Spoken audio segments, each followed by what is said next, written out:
Hey Earthkeepers, I have a friend, Leah Kostamo, who has taught me a lot about the power of nature to heal. You might remember her talking with us about this way back in episode 5 in season 1. For years, she has offered spiritual guidance in the context of her work with an organization called Arasha Canada. More recently, Leah has been building her mental health counseling practice. So in the spirit of the Earthkeeper season 5 theme of greening all vocations, I thought it would be interesting to touch base with her again to hear about the ways that she as a therapist is learning to collaborate with the healing power of nature. Welcome, friends, to the Earthkeepers podcast. Leah, my friend, it's so good to be with you again. It's been 4 years since you've been on the podcast. In fact, you were one of our first guests in season 1. Thank you for that. But obviously, in all that time, there have been some changes in your life, and maybe you can catch us up a bit. Yeah. So since then, I've gone on to do a master's in counseling. So my work has been split between Arasha, which is a Christian environmental organization, where I do mostly spiritual care now, and then meeting with clients one-on-one for clinical counseling and everything from depression to anxiety to trauma. Mm-hmm. Yeah. I wonder if you could maybe catch us up on Arasha as well. I mean, obviously some of our listeners know what Arasha is, and many of them have connections to it, but tell us what Arasha is in general, and then maybe talk about specifically what that looks like in the British Columbia context. Yeah. So Arasha started back in the 80s in Portugal, a couple, Peter and Miranda Harris. First, it was kind of like a bird observatory kind of research place, and then it spread all over the world. It's in over 20 countries, working primarily in conservation, whether that's habitat restoration or species preservation and study, and then environmental education. That's kind of all over the world. And then where we are, we have also added sustainable agriculture. So we have a center, we have a couple centers or 3 centers actually in Canada, but the one in BC that I'm most affiliated with is like a 27-acre property. It has heritage status, so it's beautiful old buildings. There's over 30 people that live on site, plus young people who come to learn and be trained in either farming or conservation or education. So it has a lot of impact in those 3 areas. It's kind of like, I don't know, sometimes I think we're trying to do everything, like approaching conservation from every angle. But it's that living together in community as a way of having enough kind of hope and encouragement to do the hard work of earthkeeping together. Well, one of the core values of Arasha, of course, is their stance that we as Christ followers are called to care for creation, to love creation. And that in itself just makes the organization so unique and distinct. I wonder if you could talk about that. Like, in your view, what difference does that even make to say we are Christians in conservation? Yeah, that's a good question. I think one is, so much of doing something hard is meaning making. Why are we doing this? And I think the shared meaning of, like, as Christians, that God is invested in the earth through the incarnation, that God becomes creation, and that God is holding creation in love, through the Spirit, so that it's more of a joining in with God than a panic. Although I think panic is appropriate sometimes. Like, I don't like oh, everything's going to be okay, just trust God. Yeah. 'Cause horrible things happen. But there is more of a sense of, perhaps, I know lovely Buddhists who work with joy, so I'm not saying over and against other traditions, but within the Christian faith, this idea that Jesus shared in our createdness, both as creator and creature. And then having that as a way of alleviating our own sense of doom. And maybe it's appropriate to have some doom that we're joining in. I'm saying the same thing like 3 times, but joining in with God in the work that God's already started. Yeah. Yeah, and the weird, sad, ironic thing is that even though those truths are central to the gospel, really, to Christian faith, they aren't values that are practiced, much less respected in so much of the church. We've lost that vision, right? It's just not part of the way we see life or our purpose as Christ followers. Yeah. Yeah. Does Arasha come up against that much, just in terms of maybe the resistance to the message that you're talking about? Yeah, I think early on, very much so. Like when I say early on in Canada's history, so this is like 23 years ago when we would go to churches to speak.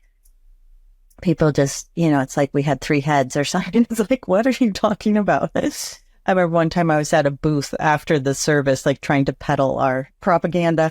And this woman finally, nobody was coming up to talk to me. I'm just standing there like, what are we doing here? Finally, a woman comes up and I'm like, oh, thank God, like somebody's sympathetic to the cause.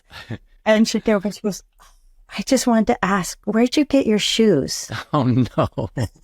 And I was like, what? So that wasn't antagonistic, although the first Christian conference we tried to be a part of, they said, no, you're not really a Christian mission. You can't be part of our Christian mission conference because you're doing something not Christian by doing environmental work. And that same conference, 20 years later, we were invited to be, we've been led workshops and children's groups and had one of our board members be a plenary speaker. So there has been a shift. And also a backlash, I think, especially in the States, but Canada has that same, where there's this wedding of politics and church in a way that lumps the environment or the environmental cause, quote unquote, into a particular political camp. Then we find like, whoa, there's not much room for conversation here. But we've seen more like the church, quote unquote, as a whole, becoming much more like awake to this issue and the centrality of it to faith. Yeah, and I would say that Arasha, and in particular, Peter and Miranda Harris, had a lot to do with that, right? Yeah. To making that an acceptable idea, something that Christ followers could actually consider as a new understanding of our reality, of our world. I know for me, taking a class with them up at Regent College in seminary was just transformative because they were telling me that, that creation care, that seeing God revealed in creation was all core to the Christian experience. It wasn't peripheral. And I knew that on some level. I recognized that as truth, but I'd had that perspective taught out of me by so many years in the evangelical church. So in a way, it was sad that I kind of lost all those years, but it was also just such a freeing experience to sit under their teaching. And of course, it's led to where I am today, just really invested in so much of environmental advocacy work. But you were in that class with me, that very first class. Right. I'm wondering what was Arasha's role in your transformation and your changing of perspective that gets you to where you are right now? Yeah. In that class, I'm sure you felt this way too. It was, first of all, so it's not necessarily Arasha as a whole, but Peter and Miranda Harris, their winsomeness, it didn't hurt that they had these beautiful English accents. Right. Miranda was very much a fairy godmother type personality. So first it was just being seen. First it was just like, oh, I'm accepted. I feel I belong. These people make me feel like I belong. And then it was like, oh yeah, this, like you, was something really important to me because I grew up going to Orcas Island where our neighbors were an ornithologist and biologist, husband and wife. So my early years were very much like on forest trails, in kayaks, on the water, very much like the natural world was my playground, my first love. And then through campus ministries that were very evangelical, that really was suspect. Like I actually told one of my campus leaders in this ministry when she was asking, what do you want to be when you grow up? And I said, a marine biologist. And she was like, oh, yeah. Not a great choice for a Christian, like missionary, not pastor, because I was a woman. So but basically, that's your option. Yeah. So coming into that world with them, and then Lauren and Mary Ruth Wilkinson before them, was like, oh, it kind of felt like coming home. It was like, oh, I get to wed my love for God and my love for creation that was almost frowned upon for a while, or just seen as not important. It was like, no, these both get to exist together because they're part of a whole. It's not one or the other. Yeah. So it was huge. It was gigantic. Yeah, for me as well. Yeah. Well, you have transitioned over the years in your work with Russia, and now you're doing more spiritual guidance and healing, I would say, if that's an accurate description. Describe your work as it is now. Like, what do you do day to day? Yeah, so I'm actually only at Arasha 1 day a week now, and that's new. I was, 4 days a week, 3 days a week, 2 days a week. Now I'm 1 day a week. Yeah, so I did a program in spiritual direction. So I meet with folks one-on-one, and then I also lead retreats. And so it's really whatever people bring. So it could be relational heartache. It could be like my prayer life is dry. It could be I'm freaked out about climate change. Could be all number of things. And I sit with them and listen, and hopefully we hold together.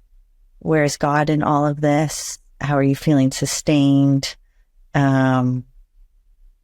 Yeah, so I wouldn't say I don't like the word direction, actually, spiritual direction. I like the word spiritual companionship. So I companion them in their spiritual journey as they hold hard things. Yeah.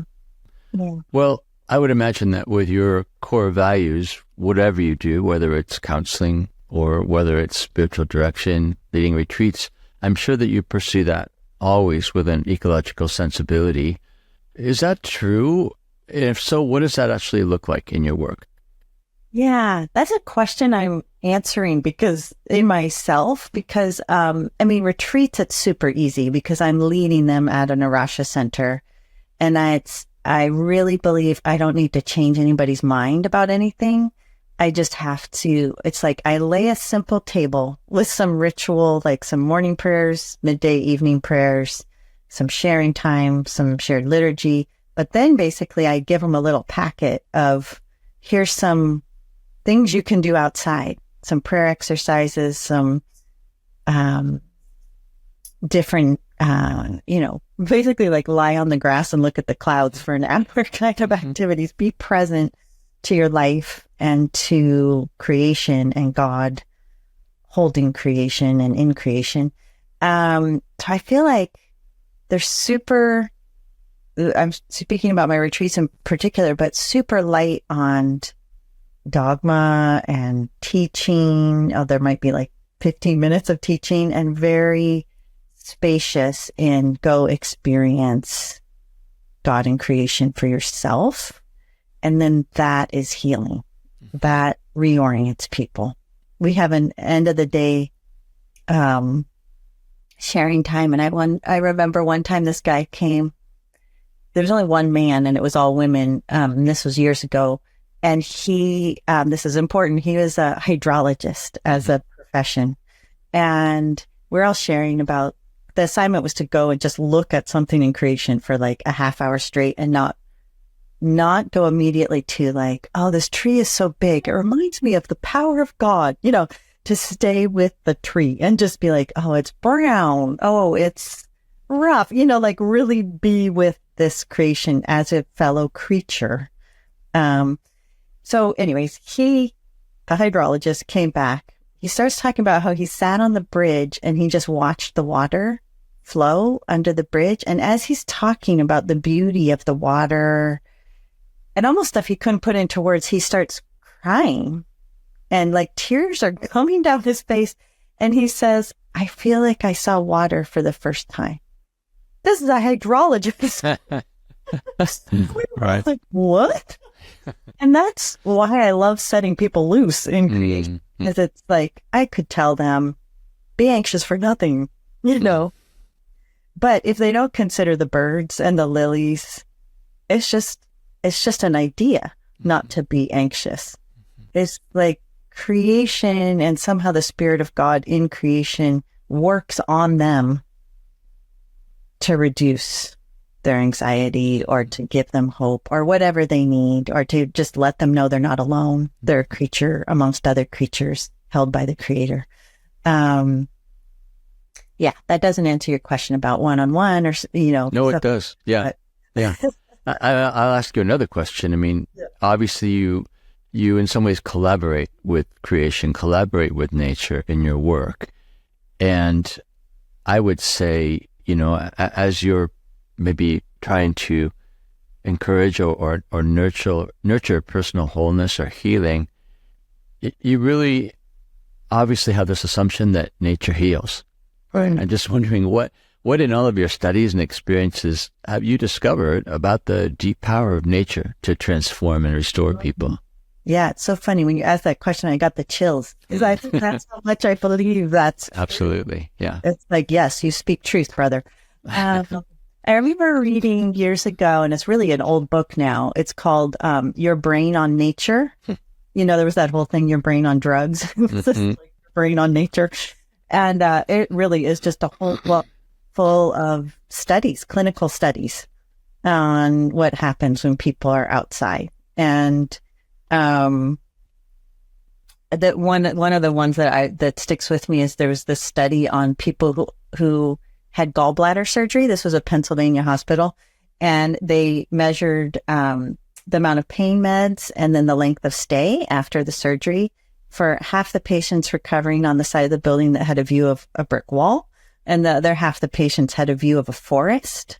And the people with the view of the forest got better faster and used less pain meds than the people with the view of the brick wall. And other studies, like even about having houseplants around you, and ADHD. I mean, it was so convincing. And then I recently read a study, it was out of Stanford, they were measuring altruism. And in the study, somebody dropped a bunch of pencils on the ground, and it's like, will people stop and help me pick up these pencils? So like, will people be altruistic? So in one place, they dropped the pencils on like this kind of street, not necessarily busy is a sidewalk, but it's like surrounded by buildings. And then the other one, they dropped the pencils on this path next to a forest. There's a forest nearby. More people stopped to help them pick up the pencils if they were close to nature. I mean, just stuff like that. You can't even explain it. Like, why are people nicer in nature? And why does our stress go down? I mean, there's answers about negative ions, and like there's like chemical, neurological things that happen. But then there's also, it's hard to explain. I don't know if it's evolutionary, like it's in our genes, like to calm down when we have a view of a horizon, because it means we're safe. It means there's no predator. We can see far. There's all these things that I don't know what's happening inside us. I just know that for example, I'm meeting with clients and they're anxious, I'm like, can you go outside? Is there a park near you? There's there's a lot of things I advise them to do, but that's one. Well, however you explain it, I think it certainly raises the question of connectedness versus disconnectedness. I mean, I think people are becoming more aware of disconnectedness to the natural world. And that's a good thing. And I think it's obviously something that you help people to do, is to reconnect. In fact, when you say that book, Your Brain on Nature, is old, makes me think it's time for a new book, Leah Kostamo. I think you need to think about that. I think you have probably a lot of new stories to tell. Yeah? Yeah. Anyway, just put a pin in that. How do you talk about relationship to creation in your work? How do you talk about the dynamics of relationship with people? Yeah. Are you meaning specifically in spiritual direction or in counseling? I think both, either. Well, it's funny because if I'm talking I'll use this as a metaphor, which is just coming to me. So I might not like how I answer this. Sometimes when somebody's dating somebody or somebody's in a marriage and they come to the counselor and they're like, oh, I'm in crisis. I don't know if I should stay with this person and I say, well, what do you feel in your body? What does your nervous system do? Do you feel at home? Do you feel like you settle with them? Do you feel like you can be your whole self with them? Or do you have to really manage yourself so that whatever, they don't explode and I think the same, if you go and apply that to creation, of course, there's places that are devastated. There's places in creation that don't feel like home, like the middle of the Sahara Desert for people who grew up in the Northwest of North America. But our own home place that we grew up knowing, being oriented to through play as children. So you can only play if you feel safe.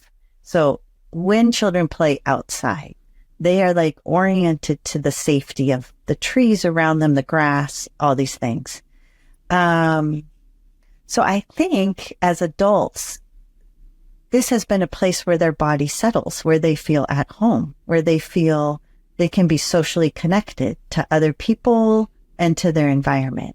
So they can use it as a way to, I'm getting off your topic of the relatedness.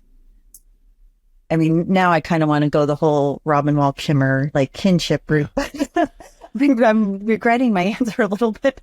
But I'm just talking individual nervous system. Where do you come home to yourself so that you can be in that place of safety to play with, to have social connection with other people, to relate to the trees, the grass, the plants, the vegetables you're growing, in a way that's not under threat, not from a place of threat or consumption, but just now going towards kinship, because I think that's what happens in human relationships. It's oh yeah, we're kin. Okay, this is hard, but I feel at home. Yeah. Do you feel at home? Let's make our home together. And I think I'm stretching this metaphor, but no, I appreciate the fact that you're willing to do generative thinking right on the spot here. I think that's where new ideas come from. In fact, I'll tell you that as I listen to you, there's this kind of meta message in the background that I'm playing with, and that is the idea that creation care is self-care. Yeah. That self-care is creation care. That because we are part of creation, there aren't those hard boundaries between the two. Yeah, exactly. Yeah. Do you find that in your own life first?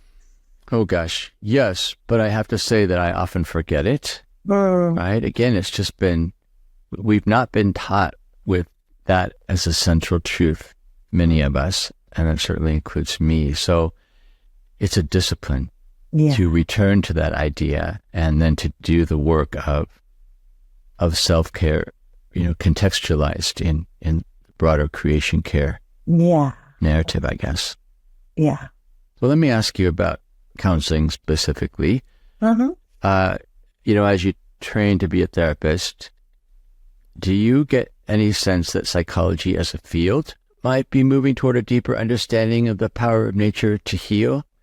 Why, in your view, might such a shift be important? I think on two levels that it is happening. I think on one level, just this whole new emphasis in psychology on somatic practices and somatic modalities. And soma just means body in Greek. So from somatic experiencing with Peter Levine and ways that like our nervous system holds trauma and how to heal that and discharge that and come back into regulation. So I think that's honoring creation because that's our body. Our body is creation. So I think on that level, psychology is going in that direction. And then there are increasingly more programs and folks doing work in the like nature therapy realm. One of the people that I think of particularly is a guy named Bill Plotkin, who runs, it's called the Animas Valley Institute in Colorado. And they have, this is a really extensive training program. It's like a 6-year, it's Jungian depth psychology meets nature mashup. And it's all things like, I've done one of the retreats and it was beautiful and wonderful, but it's a lot of time just, they call them wanders, like some teaching. And then you just go wander on the land and sit for like 3 hours. And there's a structure to it and instructions and everything. And then there's up in my neck of the woods, there's a place called Human Nature Training Program. And then the human nature has a little leaf on it. So I love the little play on words there. And interestingly, and this is just anecdotally, like I know a person who went to one of these therapists as part of this collective. And I was like, well, what are you doing? Is it different? Like, are you lifting up a rock and just staring at it with your therapist? Or what? And she was like, no, we're just kind of doing regular talk therapy, but we're sitting on the beach. And I was like, oh, okay. So it's not always like something new or different. It's just like, I think this would go better if we were outside. And of course it depends. It works well for talk therapy. A lot of the therapy I do is like eyes closed, more somatic, inward, which if you're in a more public place, that feels so vulnerable and it's not a safe enough container. Somebody might walk by and it's like, you feel self-conscious because your eyes are closed and you don't know where they are. So it depends what modality you're using, but this idea that nature as it's not even a backdrop. It's like a co-therapist, with the therapist, like, because if it's at the beach, the negative ions off the water are reducing cortisol levels. Seeing the horizon line is reducing cortisol levels. The aromatic chemicals from the trees that are being emitted are reducing cortisol and adrenaline level. Like there's all physiological things that are happening, in addition to these, person to person relational healing, and then insights that it can be healing, that all these things are working together. Yeah. I like that idea of moving the therapeutic talk, let's say, into a context where nature is more present, more accessible. Yeah. Because it's transitional in a way, I think, in the sense that I think if one were to do that enough, maybe one would realize that nature is always there as healer, right? And so healing isn't always something that has to be mediated by a professional therapist. That we can always go to creation for healing if we learn how to connect in those ways, how to access that power that underlies all creation. Does that threaten your job? No, I think please, everyone go. Right. And it's free.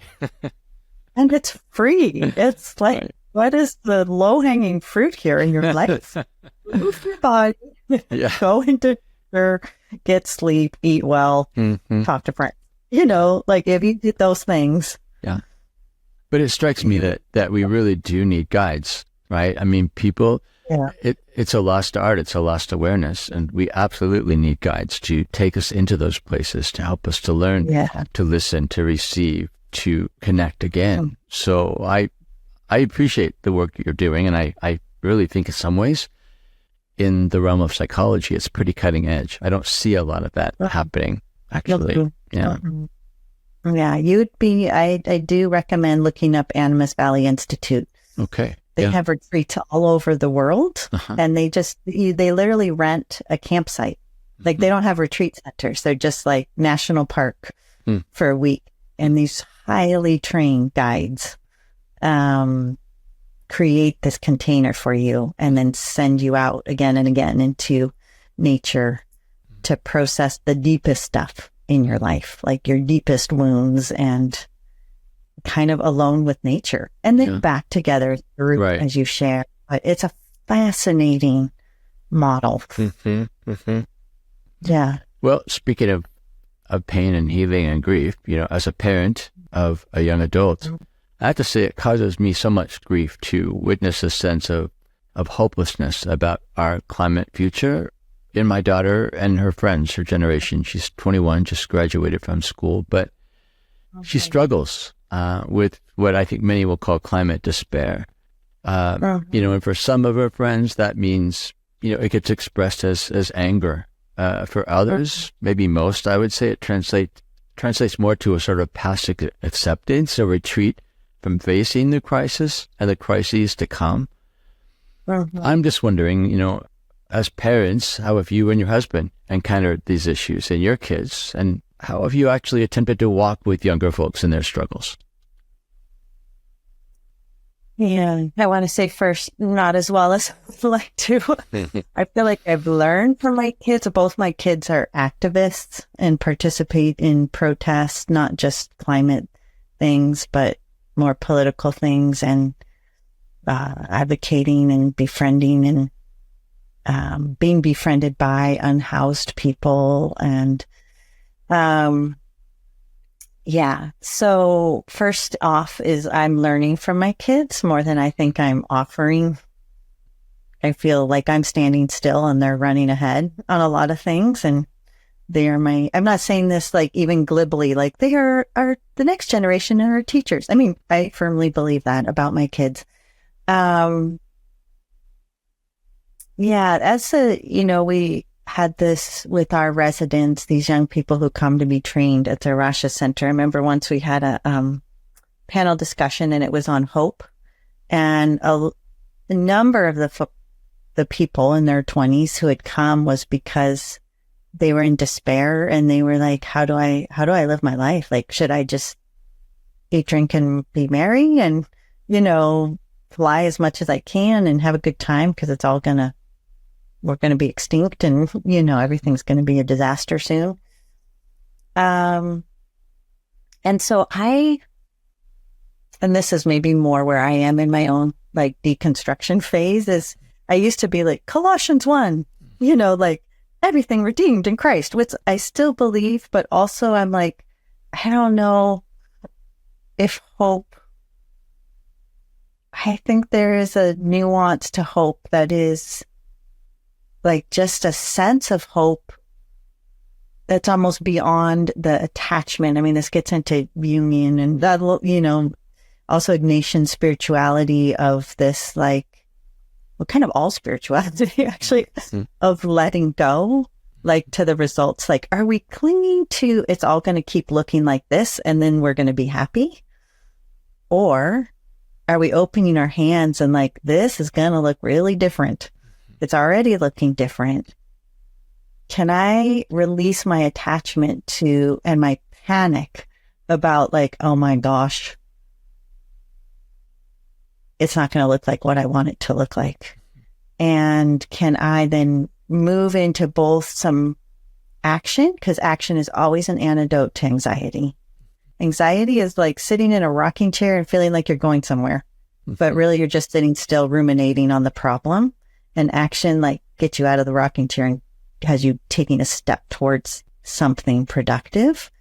So I'm all like, plant a tree, do go to a protest, like do something, but the acquiescence only increases the anxiety, even if you're not looking at it. And then some sort of spiritual practice that I think has to include creation. It has to include what you're sad about, like what you're sad about losing. Like it has to include some lament, some solace, because the trees are still here. Well, not the ones that are burning up, but there are still trees. There are still birds, even though we've lost, 50% in the last 40 years of the global bird population. And letting your body be consoled by birdsong, by the view of the trees, by the view of it's just so basic. It's so not intellectual. It's just so literally like, look at the horizon line and then go do something practical. Something is coming to mind that I learned actually just after college. Someone introduced me to a traditional Indian concept called Nishkarmakama. And the way it was explained to me was it was the principle of doing your duty to what you know is true. And in the case of maybe Christ followers, do your duty to know what God asks of you without focusing on the results, right? You simply do what is right, do what you're made to do, because I think if you focus too much on the results, that can lead to despair, right? Because we know deep down that we're not going to change the world with whatever we do. But the point, I think, is not so much changing the world or forget it, but rather simply do the thing you're meant to do what you can do, and try to stay present in that. What do you think about that? Yeah. I love that. Yeah. I think that's it. I think that's the way of hope. Because hope doesn't have to be we're going to save it all. Right. That's the only reason I'm doing all this. Yeah. Because of that. But it's a releasing into this is my calling. Yeah. My calling. Yeah. I personally have a troubled relationship with that word hope. I hardly ever use it anymore because the way people tend to use it, which is, yes, things will get better. We believe. But, I think hope is instead just acting, right? Yeah. And releasing responsibility in some ways for the end results. Yeah. I totally agree. Yeah. There's a great book by Joanna Macy, who's an environmental activist, used to be a activist against nuclear stuff I think she's still alive. She must be like 90, but anyways, her book, which I bought in the middle of the night because I was up in despair and anxiety around the climate crisis. Her book is called Active Hope.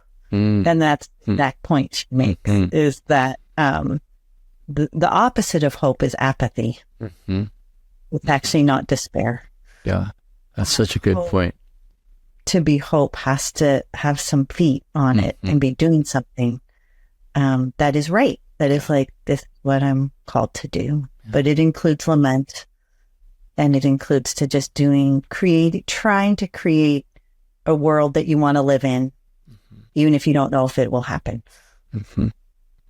You started your answer to my question about your kids by saying that you learn from them, and I think that is a really critical idea. This idea that we actually need to listen before we try to fix, if we try to fix at all. And it comes to mind because I just spent some time with dear friends from college days. And one of my friends is having such a hard time understanding his son, who is very much in that place of stark realism about the future. Right. And I think my friend's response is to want to downplay that, right? To downplay the despair, probably out of love. He wants his son to feel better and to have hope. And so I think, his temptation, I think, is to say, well, people have always said this about the world. They've always been doomsayers. But I think if there were a way for him to truly listen and receive and connect with his son's pain, he might understand that it's not actually despair. It's just a realistic perspective of the world that leads him to make choices, his son, that he wouldn't make himself, I suppose. Just he doesn't live in that same place, that same perspective. Yeah. Yeah.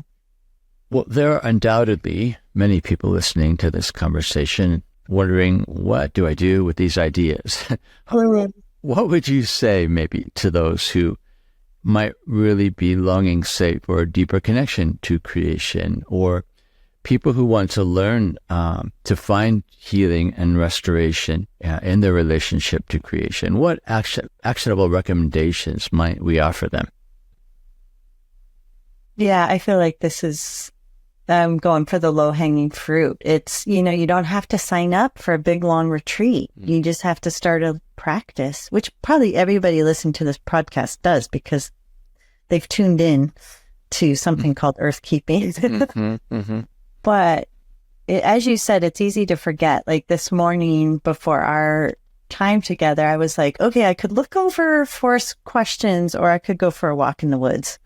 I think I'll go for a walk in the woods. But even as I walked in the woods, because there's some hard things in my life, I realized I was ruminating. I was just looking at the past, and really my attention was on these thoughts and fixing a problem. And I'm like, oh yeah. I look up, I'm like, oh my gosh, this beautiful little ravine right here. Right. So it's not just going outside, but this is the whole, practice of mindfulness. It's like, where are you?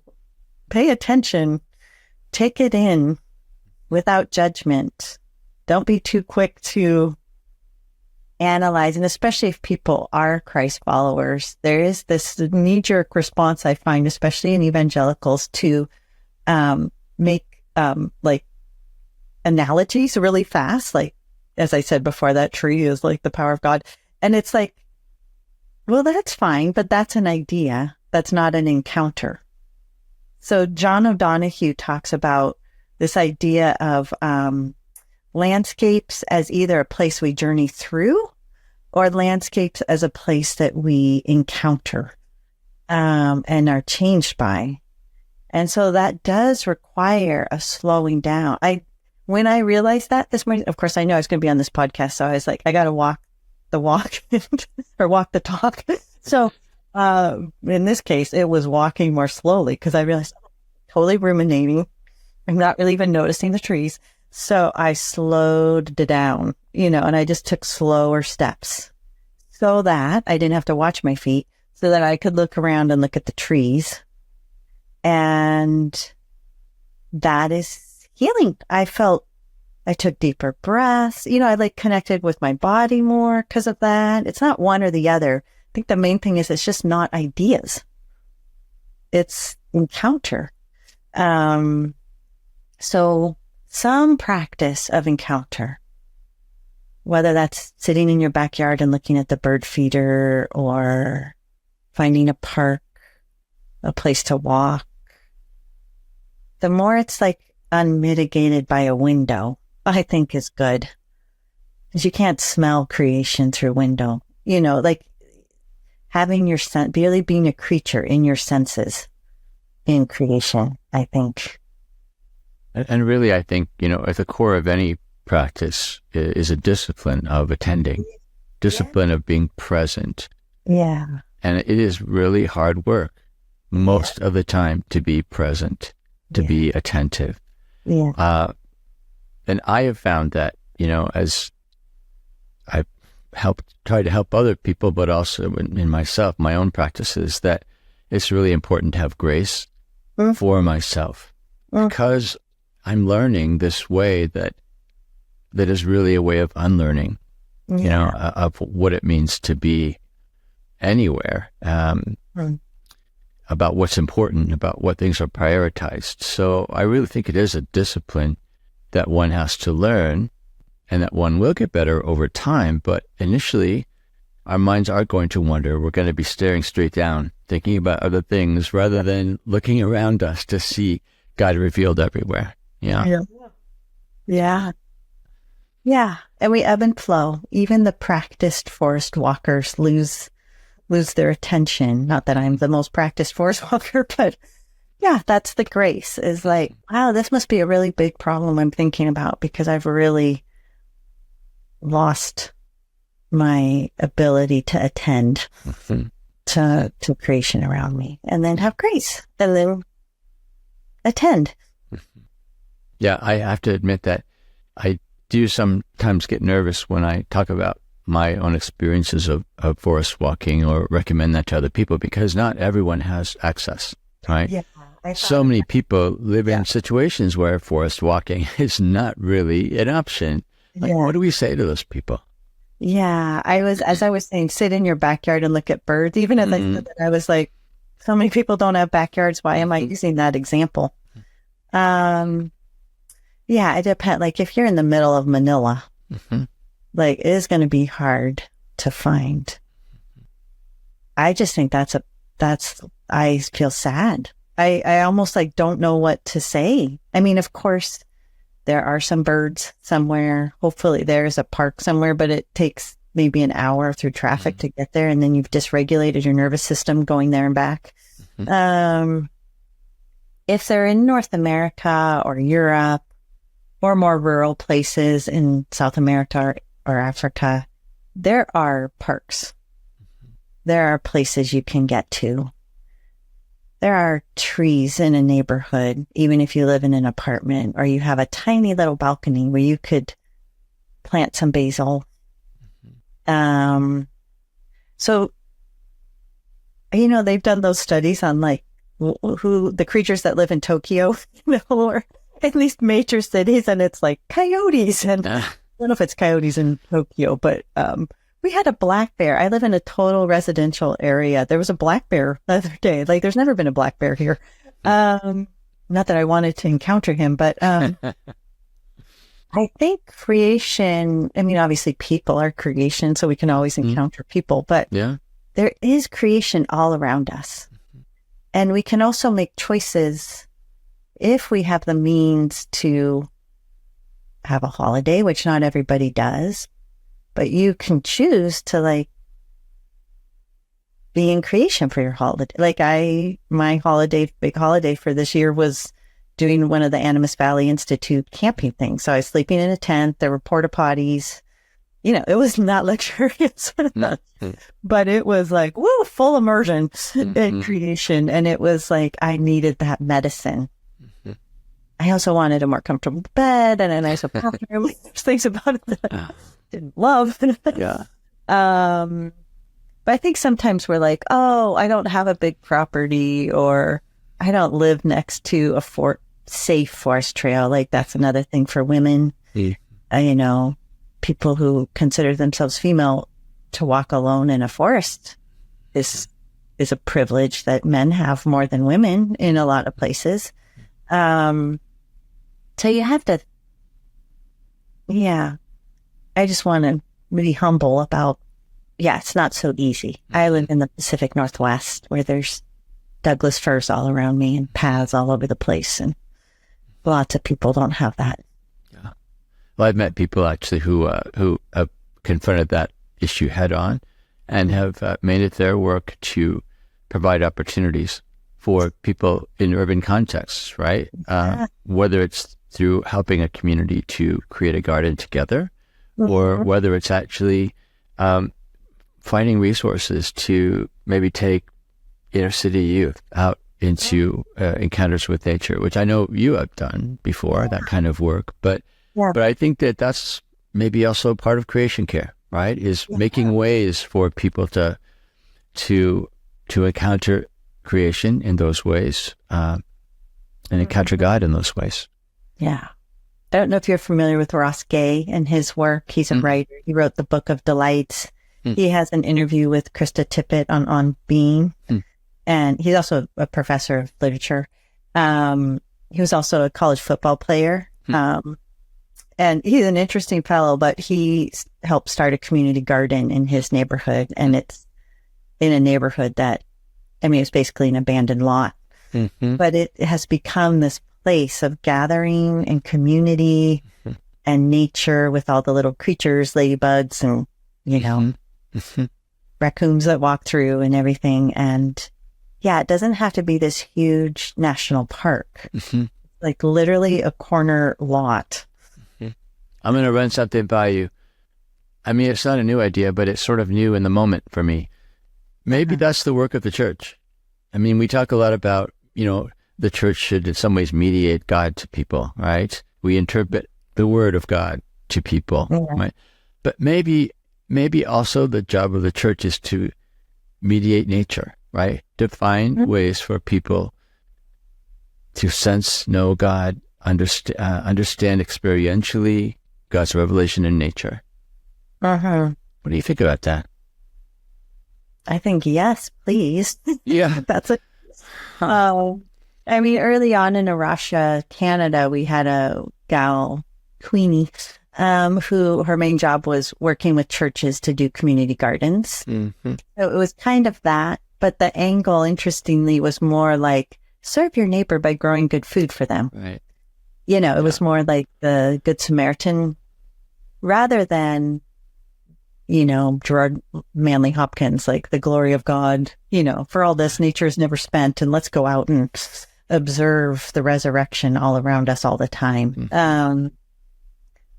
Yeah, I mean, could you imagine if churches were like these beautiful wild places where it was like, I need some time in nature. I think I'll go to church.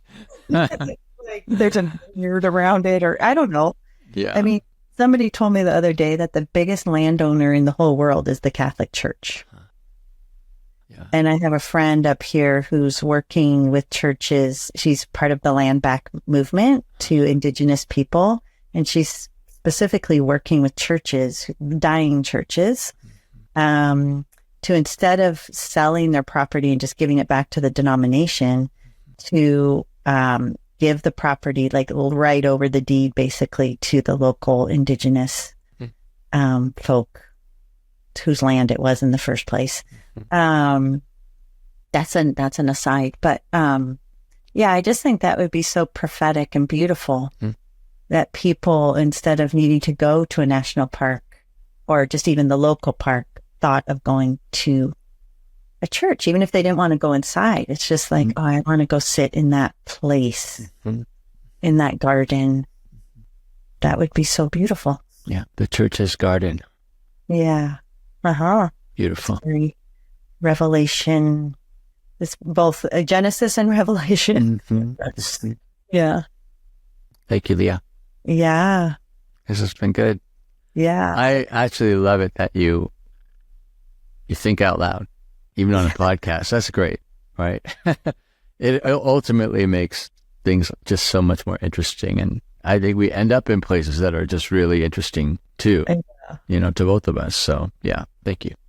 Thank you for your thoughtful questions that come from your own lived experience of this whole, making sense of being a creature in creation and how to help Christians in particular live out a more wholesome, in all sense of the word, gospel faith. We've been in conversation with my friend Leah Kostamo about her spiritual guidance work with the Russia and about her work as a co-therapist in collaboration with the healing power of nature. For more information about her work, please go to the show notes for this episode. And remember, you can also view this conversation at youtube.com/@circlewood, or navigate first to the general YouTube site and search for us using our handle, which is @circlewood. That is &sign followed by the word Circlewood. The Earth Keepers podcast is an expression of Circlewood, an organization committed to cultivating a more ecologically conscious faith. For more information about the podcast or to learn about the ways you can support this work, go to our website at earthkeepers.online. You can contact us by leaving a voicemail through the podcast website or by emailing us at earthkeepers@circlewood.online. I am Forrest Inslee, your podcast host. James Amadon is our executive producer. Our content editor and researcher is Colleen Megerly, and our sound engineer is Dave Wolfers. Jesselyn Gentry is our social media director, and Forrest Reed is the composer of our original music. Thank you for listening, friends, and please join us for our next conversation on the Earthkeepers podcast.